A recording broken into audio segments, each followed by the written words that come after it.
কবে আসছে? বলি পুজোর তো আর বেশি দেরি নেই গো।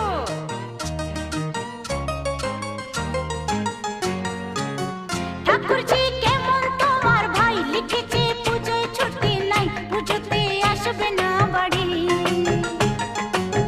ঠাকুরজি কেমন তোমার ভাই লিখেছে পুজোয় ছুটি নাই, পুজোতে আসবে না বাড়ি। বলো তো লাগে কেমন বোঝালে